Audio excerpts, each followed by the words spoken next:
오늘 저녁 우리에게 주신 하나님의 말씀은 누가복음 20장 45절에서 우리 21장 4절의 말씀입니다.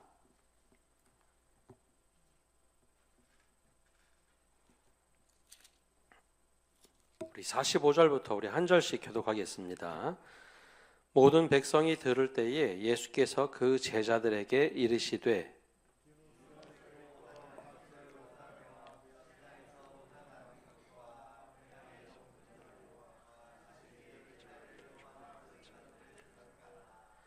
그들은 과부의 가산을 삼키며 외식으로 길게 기도하니 그들이 더 엄중한 심판을 받으리라 하시니라.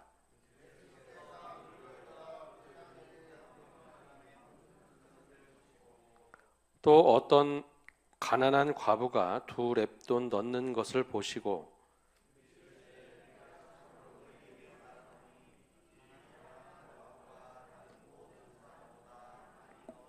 함께 읽겠습니다.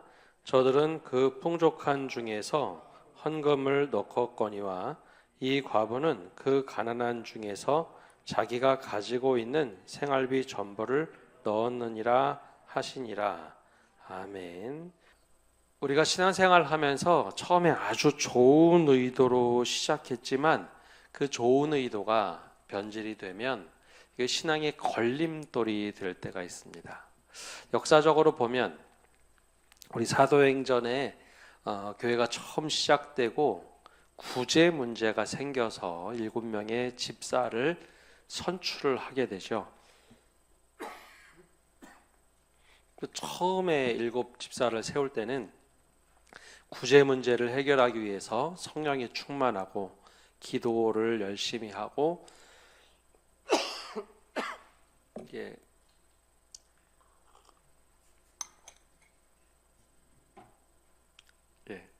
히타가 계속 얼굴을 때려서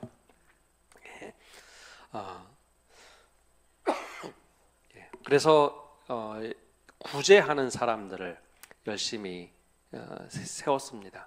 그리고 그분들이 열심히 교회를 섬겼죠. 근데 이게 시간이 조금 지나가다 보니 직분화가 되기 시작합니다. 그래서 고린도 교회가 세워질 쯤에는 이 직분에 대한 갈등이 생기기 시작하죠. 또 역사적으로 보면 박해받던 교회가 로마가 기독교를 국교로 인정하면서 박해받던 교회가 갑자기 국교가 됩니다. 로마의 국교가 되죠.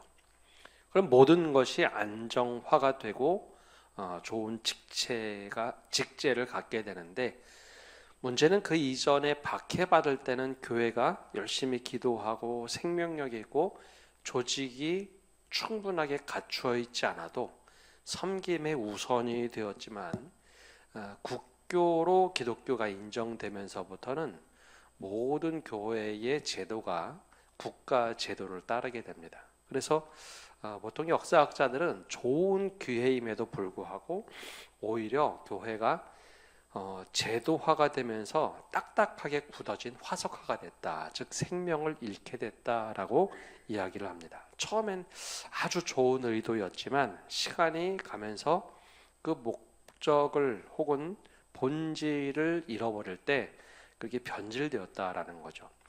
오늘 말씀은 예수님께서 십자가에 달리기 바로 전에 이 서기관들을 향해서 하신 말씀이긴 하지만 제자들에게도 믿음을 어떻게 지켜야 하는가, 신앙인의 자세에 대해서 말씀을 나누십니다. 오늘 말씀의 대상이 되는 사람은 이 서기관들입니다. 46절에 이렇게 말씀을 하십니다. 우리 46절 말씀 우리 함께 읽어보겠습니다.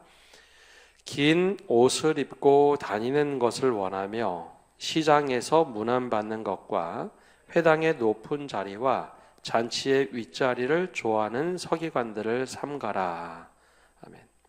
군중 앞에서 제자들에게 이 서기관들을 조심하라라는 이야기를 하십니다. 그러면 당시의 서기관들이 우리가 성경을 읽다 보면 조금 헷갈리는 게 있는데요. 사람들 생각에 서기관들이 존경받는 사람들이었을까요? 아니면 사람들에게 마치 세리처럼 비난받는 사람이었을까요? 성경을 읽다 보면 서기관들의 이야기들이 나오죠. 근데 이 사람들이 비난받던 사람들이었을까요? 대체적으로 사람들에게 존경을 받던 사람들이었을까요? 예, 비난이요? 존경?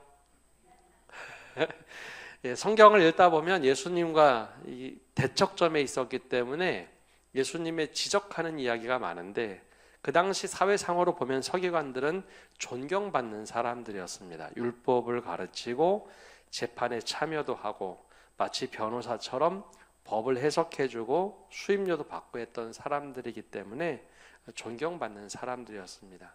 근데 원래 이들이 율법을 다루면서 사람들에게 존경받는 자리에 있는 사람들이었지만, 이게 이제 점점점 변질이 되어 갑니다.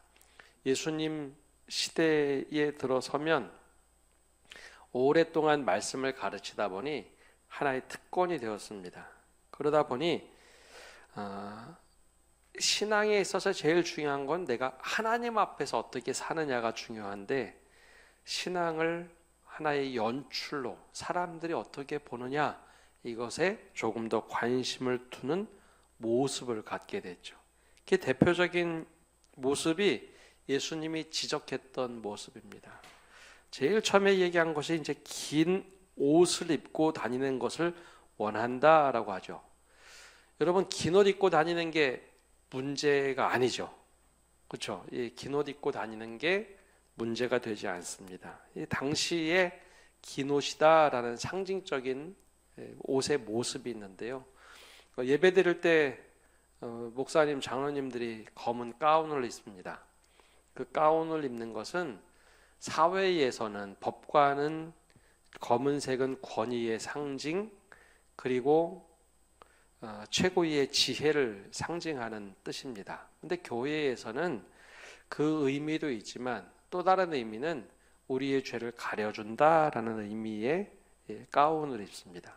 근데 그 가운은 언제 입느냐? 여러분, 예배 시간에 저희가 집례할 때 입죠. 예배 시간에. 근데 그 가운을 평상시에 입고 다닌다라고 하면 아마 굉장히 어색할 겁니다. 서기관들이 원래 긴 옷을 입을 때는 율법 전문가로서 행동을 할 때 원래 그 옷을 입었습니다. 기능의 옷이죠. 예, 기능의 옷입니다. 그래서 율법을 가르칠 때 그때 입으면 되는데, 그들이 그렇게 입는 것보다는 사람들이 서기관을 딱 볼 때 이 사람이 구분되었으면 좋겠다라는 생각을 했던 것 같습니다. 그래서 평상시에도 이 긴 옷을 입고 다니기 시작했죠. 그러면 사람들의 시선이 서기관들을 주목하겠죠. 아, 저 사람 서기관이구나. 근데 여기에 뭐라고 얘기했는가? 예수님께서 긴 옷을 입고 다니는 것을 원한다라고 했죠. 원한다. 예, 서기관들이 그냥 기능적인 옷, 율법을 가르칠 때 입는 옷, 그런 기능적인 유니폼 같은 것인데 이걸 입고 다니기를 원했다는 겁니다. 평상시에도 늘 사람들이 보는 곳에 눈에 확 띄도록 입었다는 거죠. 신분을 상징하기 위해서 입는 옷이 아닌데 결과적으로는 서기관들이 다니고 있어 하는 것을 보여주기 위한 모습으로 점점점 바뀌었습니다. 그럼 여러분, 이 긴 옷을 입으면 일하기가 불편하겠죠. 예, 그러면 서기관들은 자연스럽게 어떤 일을 해도 예외가 됩니다. 불편한 옷이거든요. 딱 눈에 띌 때 서기관이기 때문에 다른 일을 하지 않는다. 이게 이제 신앙의 모습으로 표현을 했는데 교묘하게 신앙의 모습으로 연출이 되어버렸습니다. 하나님 앞에보다는 사람들의 눈에 띄는 게 더 중요하게 되었죠. 처음에는 원래 그것이 목적이 아니었습니다. 또 하나가 있는데 문안받는다라고 말씀하죠. 예. 시장에서 문안받는 것. 예. 여러분, 서기관들이 가면 뭐 우리나라 예전 촌장처럼, 조선시대 촌장이나 뭐 학당에서 말씀을 가르치는 분들처럼 존경을 받을 수 있습니다. 이게 문제가 되진 않습니다. 존경받을 사람한테 존경을 표하는 것, 개인적으로 만났을 때 인사하고 문안하는 것 전혀 문제가 안 됩니다. 당연한 것이겠죠. 근데 왜 여기서 예수님은 이걸 지적을 했을까라는 거죠. 근데 이 장소가 좀 특이합니다. 여러분, 서기관이 문안받는 곳은 회당이면 족합니다. 혹은 개인적으로 율법을 가르쳐 주거나 혹은 율법을 가지고 당시에는 서기관들이 유언장도 작성해 주고 법률 자문해 주면서 수임료도 받았습니다. 요즘 변호사처럼 말이죠. 그런 자리면 괜찮은데 지금 이 자리가 어딜까요? 시장입니다. 시장. 여러분, 시장은 어떤 자리일까요? 요즘은 뭐 너무 현대화가 돼서 깨끗해 보이는 마트를 생각하지만 대형마트가 아니라 시장통. 예. 이게 수천 년 전이니까 시장통입니다. 시장통에 서기관이 가서 문안을 받는다. 그림이 좀 그려지십니까? 일하는 사람이 일하다가 말고 서기관들에게 존경을 표해야 됩니다. 그게 문안 받는 거죠. 예. 정치인이 아닌데 서기관이 마치 시장에 가서 막 인사받고 하는 그런 사람으로 이게 좀 바뀌어버린 겁니다. 근데 그걸 너무 좋아했다는 거죠. 그게 문제인 겁니다. 문안 받는 게 문제가 아니라 시장에 가서 사람들이 분주하게 일해야 하는데 정치인들처럼 시장에 훅 돌아보면서 사람들이 아유 오셨어요 인사하고 하는 것. 그게 명예 중심 사회에서 서기관이 지금 하는 모습은요. 하나님께 보여지는 것이 아니라 이 사람들에게 보여지는 것을 너무 좋아했다는 거죠. 또 다른 게 있습니다. 잔치의 윗자리와 회당의 높은 자리에 앉는 것을 좋아했다. 예, 명예 중심 사회에서는 여러분 윗자리에 앉는 거 굉장히 중요합니다. 근데 왜 서기관을 회당이나 잔치의 윗자리에 높은 자리에 모셨을까요? 그건 이유가 있습니다. 그 사람의 신분이 높아서가 아니라 회당에서는 대부분 서기관들이 말씀을 가르치는 역할을 합니다. 요즘처럼 이렇게 뭐 의자에 앉는 것도 아니고 예전에 땅바닥에 앉는 회당 그러면 앞에 나올 수가 없죠. 당연히 그러면 앞자리에 있다가 말씀을 가르치려면 앞으로 나오는 것이 쉽겠죠. 그래서 회당의 높은 자리 그리고 잔치의 윗자리 이야기해야 되니까 그런 자리를 마련해 놨는데 이제는 바뀌어 버렸습니다. 당연히 서기관이 가면 어느 자리를 앉을까요? 네, 앞자리에 앉고 높은 자리에 앉는 것이 당연한 것이 되어버렸습니다. 그걸 좋아하고 선호한 거죠. 그래서 예수님이 말씀하실 때 이런 것을 원하고 이런 것을 좋아한다라는 표현이 우리말로는 표현되지 않는데 여기에는 늘 항상 현재 진행형으로 늘 그런 자리를 요구하고 원했다라는 거죠. 처음에 서기관은 말씀을 가르치는 율법사입니다. 근데 율법사의 역할보단 더 중요한 것이 사람들에게 존경받는 그리고 주목받는 사람으로 바뀌어버렸다. 이게 예수님이 지금 첫 번째로 지적하는 겁니다. 근데 예수님의 가르침과 서기관의 모습이 정반대입니다. 이 누구 들으라고 한 이야기냐? 이거 서기관 들으라고 하는 이야기가 아닙니다. 누구에게 이 말씀을 하기 시작하셨냐면 제자들에게 하는 겁니다. 물론 서기관들도 옆에 있었고 갈등이 있었기 때문에 그런 말씀을 하시지만 제자들에게 서기관처럼 신앙이 변질돼서는 안 된다라는 이야기입니다. 예수님이 늘 가르치셨던 것은 자리가 있으면 어디 앉으라고 예수님은 늘 말씀하시나요? 뒷자리에 앉으라고. 그러면 주인이 윗자리로 올려보낼 것이고 늘 있어야 될 곳은 섬김의 자리지 권위의 자리가 아니다라고 얘기하십니다. 그래서 하나님 나라에서는 섬기는 자가 제일 높은 자가 될 것이다 라고 했는데 서기관이 반대로 행하는 거죠. 그런데 제자들에게는 어떤 마음이 있었을까요? 예수님이 십자가에 달려 죽기 전까지만 해도 저런 서기관처럼 되었으면 좋겠다. 예수님의 오른편에 앉았으면 좋겠다. 예수님이 권자에 오르실 때 오른편 그 자리를 굉장히 탐냈던 겁니다. 그래서 예수님은 우리가 하나님의 시선을 의식하고 살아야지 사람들의 시선을 의식하고 살면 안 돼.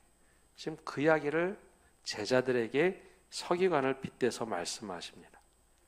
우리도 그럴 수 있다는 거죠. 제자들도 그럴 수 있다는 거죠. 직분을 감당하는 자리는 영향력을 행사하는 자리가 아니라 얼마나 더 섬기는 자리입니다. 만약에 오늘 우리에게 예수님이 이 말씀을 하신다면 우리에게도 바로 그 지점이 적용이 될 겁니다. 야, 지금 어떠한 모습으로 하나님 앞에 있느냐, 사람들 보기에 좋은 모습으로 있느냐, 이 질문을 던지실 겁니다.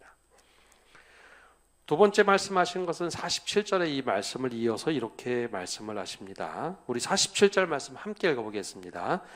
그들은 과부의 가산을 삼키며 외식으로 길게 기도하니 그들이 더 엄중한 심판을 받으리라 하시니라. 아멘. 이번엔 더 세게 이야기하셨죠. 그들이 더 엄중한 심판을 받으리라. 근데 특이한 것은 과부의 가산을 삼키더라라는 이야기를 하십니다. 그들, 서기관들이 그런 일을 한다. 처음에 말씀드린 대로 서기관은 율법 전문가들입니다. 하나님의 말씀을 가르치는 사람. 근데 왜 과부의 가산을 취한다, 즉 그 집을 빼앗아 버린다, 삼켜 버린다라고 말씀하셨을까라는 겁니다. 원래 그들은 재산 분쟁이나 혹은 법률 대리, 헌금을 지도해주는 사람들입니다. 헌금은 이렇게 해야 됩니다. 법률에 문제가 생기면 변호사처럼 돈을 받고 일을 해주곤 했죠. 그런데 앞에 나오는 말씀들을 쭉 우리가 기억해 보면 서기관들이 뭘 얘기했느냐 하면 우리는 이렇게 지정된 헌금을 하니 서민들에게 여러분도 우리와 똑같이 지정된 인두세와 같은 헌금을 해야 됩니다. 그래야 진정한 신앙인입니다 라는 것을 강요를 했다는 거죠. 또 당시 미국에도 지금 이제 그런 문화가 있지만 부자들의 경우에는 유산을 남기면서 성전세를 내는 사람들이 많았습니다. 유산을 남기면서 일부를 하나님께 드리겠다. 지금 미국에도 이제 그런 경우들이 많죠. 사회 기부하거나 교회 기부하는 문화가 있습니다. 근데 서기관들이 그 당시 서민들 80%, 70에서 80%가 절대 빈곤자들이었는데 그들에게 이야기하는 겁니다. 여러분 유산을 남기려면 얼마 되지도 않는데 하나님께 다 바쳐야 된다고. 근데 부자들이 바치는 것과 이들이 바치는 게 차이가 날 수밖에 없는데 그런 이야기를 많이 했다는 거죠. 역사의 기록에 보면 그런 경우가 많았습니다. 또 법률 자문을 할 때 과다하게 청구하거나 후견인으로 그 재산을 관리하면서 서기관들이 많은 비용을 받곤 했습니다. 그 이야기가 과부의 가산을 삼킨다. 근데 여러분 이런 모습이 있으면 누가 제일 힘드냐? 바로 약자들이 제일 힘든 겁니다. 그걸 따라가기가 너무 힘들거든요. 절대치로 얘기할 때. 그래서 예수님께서는 그렇게 하고 나서 뒤에서는 아주 길게 기도하는 모습 때문에 오히려 많은 사람들이 상처를 받는다라고 얘기했죠. 그걸 보고 외식이라고 했습니다. 기도를 오래 한다 그러면 지금 우리 문화에서 기도 오래 하는 것을 생각합니다. 근데 우리 문화가 아니라 유대인의 문화는 다릅니다. 유대인의 문화는 기도를 할 때 조용히 기도하는 문화가 아닙니다. 예수님이 마태복음에도 여러 번 얘기하셨지만 야 너희들 제발 하나님께 기도하려면 골방에서 기도해라. 그 이야기는 유대인들의 기도는 지금도 이스라엘 예루살렘에 가면 통곡의 벽에서 유대인들이 벽을 잡고 이렇게 중얼중얼 거리면서 기도를 합니다. 통곡의 벽에 손을 얹고 기도를 하죠. 그것처럼 유대인들은 길거리에서 하루에 3번 언제든지 그 시간이 되면 기도를 했고 좀 더 경건한 사람들은 성전에 늘 올라가서 기도를 했습니다. 그것도 작은 기도가 아니라 크게 기도를 했죠. 근데 기도를 오래 하면 어떻게 보일까요? 경건한 사람인 겁니다. 근데 행동과 기도의 모습이 괴리감이 너무 컸기 때문에 야 이건 외식이다. 진짜 기도하려면 골방에 들어가서 해야지. 결국은 지금 여기서 예수님이 지적한 것은 원래 주님을 위하여, 하나님을 위하여 열심히 헌신했던 모습이 지금 누구 보기에 좋은 모습으로 변질됐느냐? 사람들 보기에 좋은 모습으로 변질이 되었다라는 거죠. 그리고 신앙의 이름으로 얘기하니까 제일 어려운 사람들, 약자들이 더 그것을 따라가려면 힘든 겁니다. 괴리감이 있던 거죠. 그게 바로 예수님께서 이것을 지적하셨던 거죠. 우리의 모습도 처음에는 내가 이거 주님을 위해서 이렇게 열심히 하겠습니다 했는데 어느 순간에 가보면 이게 주님이 아니라 사람 보기에 더 좋은 것, 이게 사람들이 걱정하면 어떻게 하느냐, 이게 바뀌어버리지 않도록 하라라고 하는 게 제자들에게 경고하는 말씀입니다. 그리고 나서 우리가 잘 알고 있는 과부의 이야기를 빗대서 이야기합니다. 우리가 잘 알고 있는 말씀, 우리 21장 이야기로 넘어가는데 우리 21장 1절 말씀 우리 함께 읽어보겠습니다. 1절입니다. 예수께서 눈을 들어 부자들이 헌금함에 헌금 넣는 것을 보시고, 아멘. 그리고 나서 이야기가 넘어갑니다. 근데 보통 우리가 21장 말씀만 보면 이 앞의 내용이 나오질 않습니다. 보통 우리가 장절 그러면 장하고 이게 절이 똑 떨어진다고 생각하는데, 언젠가도 한번 말씀드렸지만 이 장절은 인쇄업자들이 종교개혁 이후쯤에 성경을 막 찍어낼 때 찾기 위해서 만든 게 장절입니다. 그래서 가끔 가다 보면 오늘 말씀 같은 경우는 저희가 읽은 본문처럼 하나로 묶어서 읽는 게 오히려 잘 이해가 되는 말씀입니다.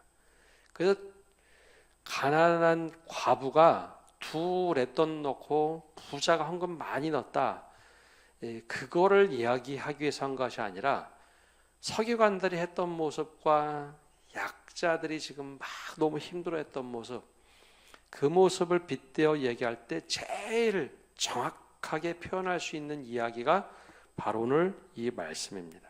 근데 이게 어떻게 비유를 들으셨냐? 부자는 헌금을 하는데 우리말로는 잘 표현이 되지 않았는데, 부자들은 자기의 많은 것 중에 일부분을 넣었다.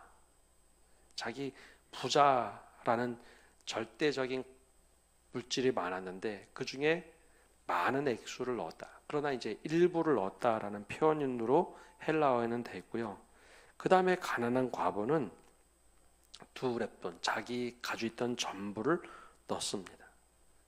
예수님께서 그 앞에 있던 서기관들의 이야기를 하시면서 그 다음에 이야기를 하신 이유가 뭘까라는 거죠. 단지 그냥 부자와 가난한 과부 2 렙돈 이야기를 하시는 게 아닙니다. 그 앞에 서기관들의 이야기를 하신 뒤에 너희도 그렇게 변질되면 안 된다. 그리고 지금 이 순간에 어떤 모습으로 살아야 될까라는 이야기를 하신 거죠. 자, 하나님께서 원하시는 것은 우리의 전부를 보시는 것이 아니라 보시는 것이지 액수가 아닙니다. 근데 우리는 사실 누가 뭐 더 많은 헌신을 했느냐, 누가 더 많은 헌금을 통해서 하나님을 섬겼느냐, 그 액수를 봅니다. 근데 하나님께서 원하신 것은, 진짜 존귀하게 보신 것은 가난한 과부가 드렸던 자기 생활비 전부라는 상대치입니다. 야, 너는 그걸 다 하는구나. 사실 부자에게는 절대치로 보면 굉장히 많은 숫자, 많은 금액의 헌금을 하는 것처럼 보이죠. 근데 하나님이 원하시는 것은 우리의 전부를 하나님께 드리고 있느냐, 그거를 하나님께서 더 기뻐하시더라라는 거죠. 액수가 중요한 것이 아니라 나의 진심 어린 하나님 앞에 바치는 그 마음, 그 중에 그걸 다 드리고 있는가 하는 것입니다.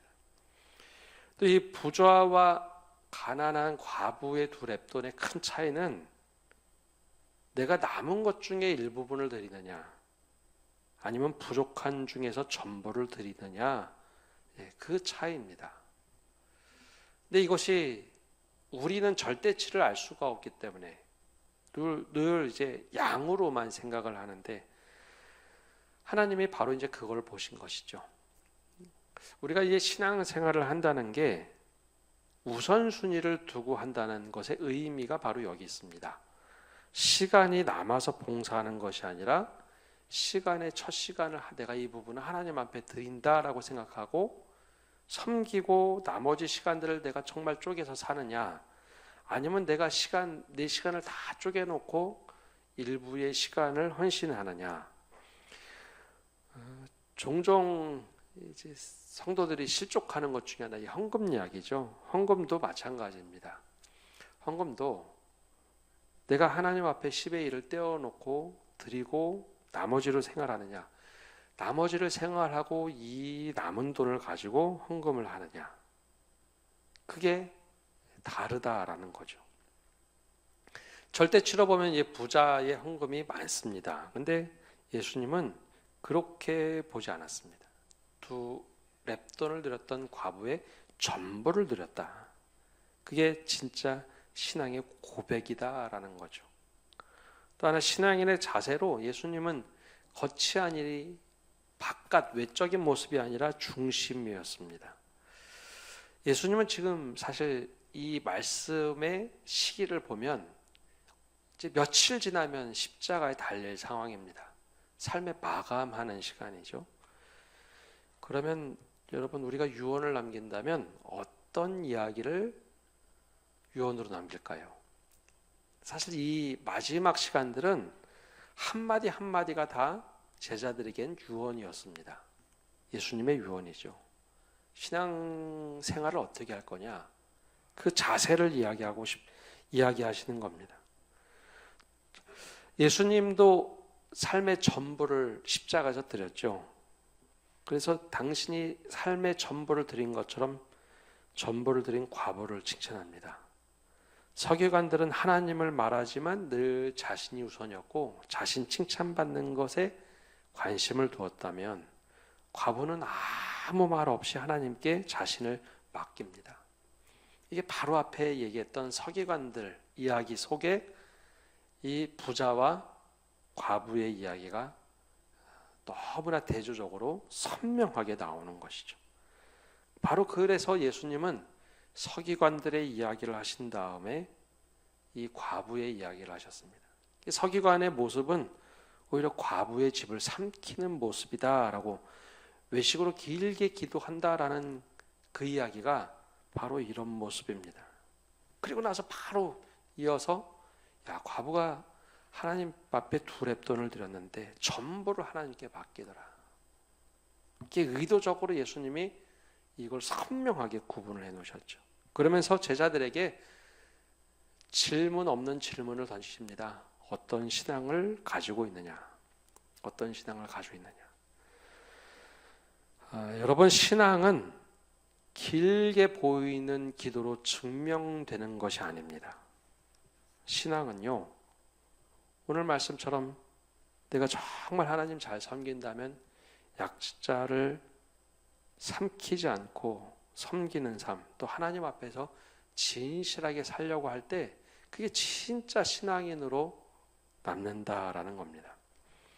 오늘 이 말씀을 통해서 우리에게 한번 적용해 보기를 바랍니다. 오늘 우리는 누구에게 보이기 위해서 신앙생활을 하고 있는가? 여러분, 사람의 인정이 사라져도 여전히 하나님 앞에 서 있을 수 있는가? 서기관이 긴 옷을 벗고 높은 자리 탐하지 않고 뒤에서 사람들과 똑같은 자리에 있는다고 해서 그의 권위가 사라지진 않을 겁니다. 그리고 사람들의 존경이 오히려 사라지지 않고 더 높아지겠죠. 근데 우리가 이제 누구에게 잘 보이려고 신앙생활을 하고 있는가? 첫 출발은 분명히 주를 위해서 했던 것일 겁니다. 근데 지금 우리는 누구를 위해서 신앙생활을 하고 있는가? 또 우리는 남는 것을 드리고 있는가, 아니면 나 자신을 드리고 있는가?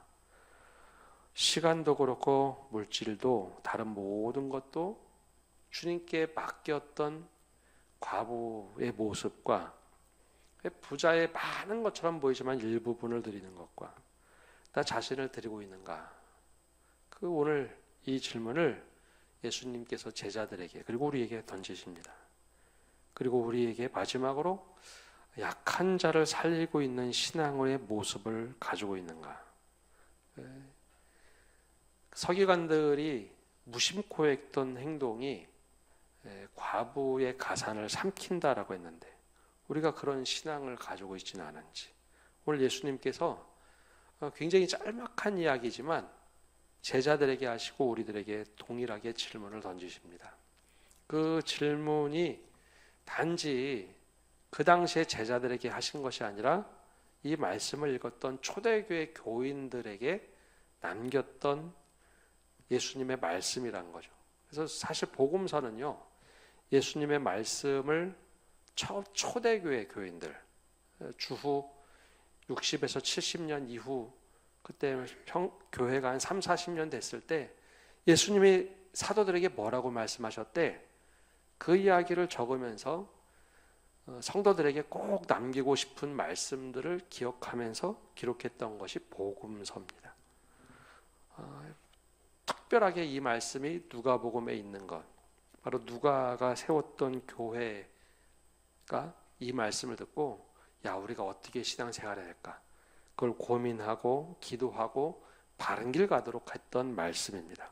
오늘 우리가 이 말씀을 보면서 우리 첫 출발과 지금 우리의 모습, 또 더 나아가서 우리가 정말 하나님 앞에 전심으로 다하고 있는가, 우리 자신 스스로 말씀에 빗대어 보는 성도 여러분 되시기를 바랍니다. 기도하겠습니다. 하나님, 오늘도 저희가 주님 앞에 나와서 말씀을 듣고 나갑니다. 주님께서 제자들에게 하셨던 오늘 말씀, 야, 너희들 서기관처럼 하진 않는지 라고 빗대어 말씀하실 때 오늘 우리에게 들려주시는 하나님의 음성으로 듣게 하여 주옵소서. 그래서 오늘 처음에는 당연히 주님을 위해서 당연히 말씀을 붙잡고 산다라고 했는데 어느 순간에 그러한 모든 모습이 사람 보기에 더 좋은 모습으로 점점 우리가 신경 쓰며 살아가고 있지는 않은지 이 말씀을 통해 서기관들의 모습은 있지 않은지 돌아보게 하여 주옵소서.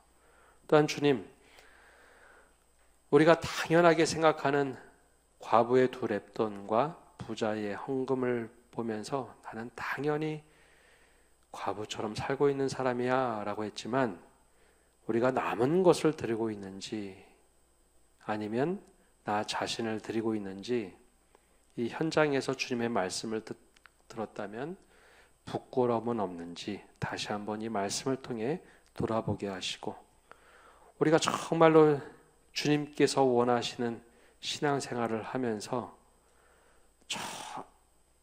우리의 무심코 하는 행동이 과부의 가산을 삼키는 모습은 아닌지 돌아보게 하여 주옵소서. 그래서 주님께서 제자들에게 하셨던 이 말씀이 초대교회가 다시 한번 회심하고 회개하고 돌아섰던 것처럼 우리도 이 말씀을 통해서 우리의 신앙의 모습을 다시 한번 돌아보게 하여 주옵소서. 예수님의 이름으로 기도합니다. 아멘.